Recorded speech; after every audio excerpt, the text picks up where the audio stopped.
Hello guys, welcome back to my channel. இன்னைக்கு நம்ம எதை பற்றி பார்க்க போகிறோன்னா போக்கான். இன்னைக்கு வரைக்கும் மலேசியாலையும் இந்தோனேஷியாலையும் நம்பக்கூடிய சடலங்களாக சுற்றிட்டு இருக்க பேய்கள் தான் போக்கான்.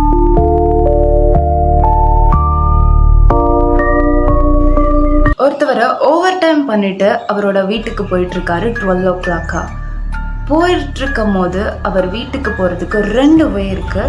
ஒன்று ஹைவே, இன்னொன்று ஆள் நடமாட்டமே இல்லாத ஒரு அபேண்டனான பங்களா இருக்கிற ஒரு வழி தான் அது. ஹைவேல போனால் கண்டிப்பாக டிராஃபிக் ஜாம் ஆகும்னு சொல்லிட்டு அவர் ஆள் நடமாட்டமே இல்லாத வழியை சூஸ் பண்ணி போகிறாரு.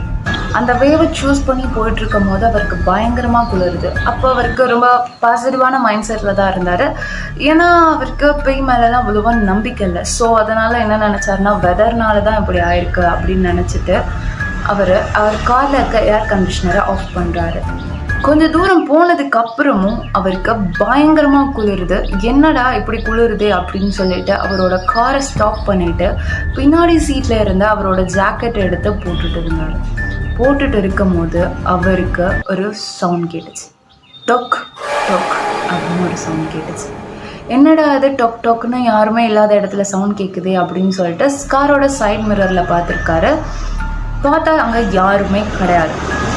அவர் என்ன நினச்சாருன்னா, சரி ஏதோ அனிமல்ஸ் தான் வந்துட்டு இருக்கோம், இல்லைனா ஏதாவது இல்யூஷனாக இருக்கும் அப்படின்னு சொல்லிட்டு காரை ஸ்டார்ட் பண்ணி அங்கேருந்து போயிட்டு அவரோட வீட்டு பக்கத்தில் காரை பார்க் பண்ணிட்டு இருக்காரு. கார் ஸ்டாப் ஆன உடனே அவருக்கு இந்த சவுண்ட் திருப்பி கேட்டிருக்கு. டொக் டொக் டொக்.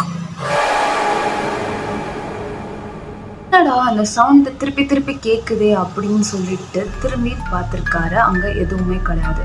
சரி அப்படின்னு சொல்லிட்டு காரை க்ளோஸ் பண்ணிவிட்டு டோரை க்ளோஸ் பண்ணிவிட்டு காரோட டோரில் அவரோட கீயை இன்செர்ட் பண்ணலான்னு போகும்போது அவர் ஸ்லைட்டாக திரும்பி பார்த்துருக்காரு. பார்த்தா அவருக்கு பயங்கரமான ஷாக்.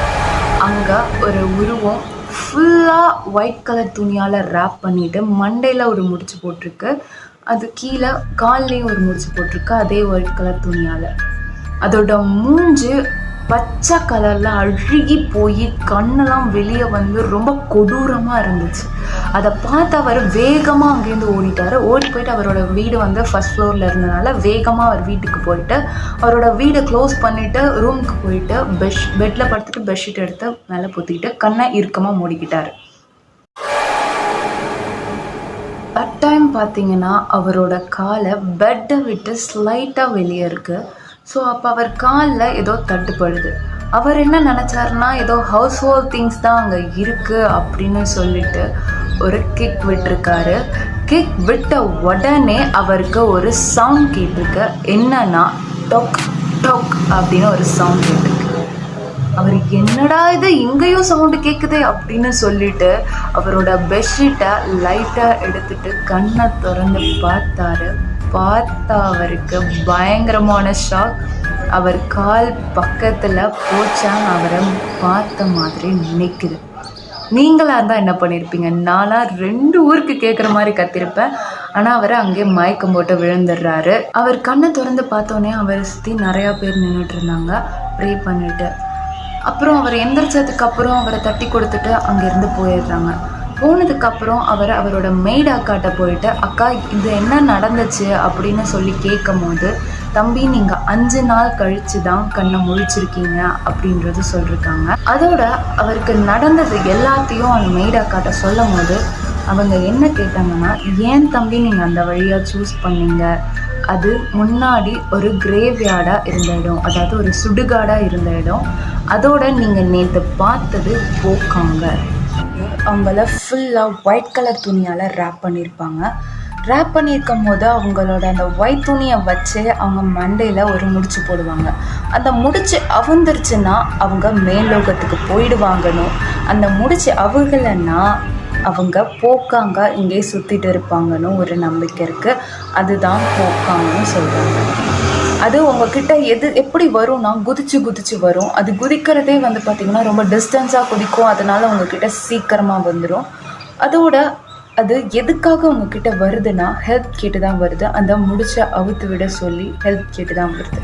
அதுக்கிட்டேருந்து நீங்கள் எப்படி தப்பிச்சிருக்கலான்னா, கீழே விழுந்து செத்த மாதிரி நடிச்சிருக்கலாம். இல்லைனா அது கண்ணிலே படாத அளவுக்கு ரொம்ப எவ்வளோ வேகமாக ஓட முடியுதோ அவ்வளோ வேகமாக ஓடி இருந்தீங்கன்னா நீங்கள் அதுக்கிட்டேருந்து தப்பிச்சிருக்கலாம் தம்பி அப்படின்னு சொல்லி அவங்க சொல்லும் போது ஒரு பயங்கலந்த ஷாக் இருந்துச்சு. அவரோட உடம்பெல்லாம் அப்படியே ஷிவராக ஆரம்பிச்சிருச்சு.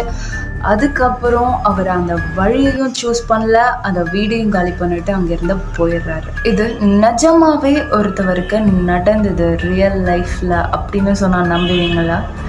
எஸ், ரியலி ஒருத்தவங்களுக்கு ரியலாக நடந்த விஷயந்தான் இது. அதை அவர் இன்டர்நெட்டில் ஷேர் பண்ணியிருந்தார். இதே போல் போக்காங்கால நிறையா பேருக்கு நடந்திருக்கிறதா நிறையா பேர் இன்டர்நெட்டில் ஷேர் பண்ணியிருக்காங்க. உங்களுக்கு போக்காங் பார்ட் 2 வேணும்னா எஸ்னு கமெண்ட் செக்ஷனில் கமெண்ட் பண்ணுங்கள். அண்ட் மறக்காமல் லைக், ஷேர் அண்ட் சப்ஸ்கிரைப் பண்ணிடுங்க. உங்களை அடுத்த ஹாரர் வீடியோவில் சந்திக்கிறேன். And let's bye bye from me to guys.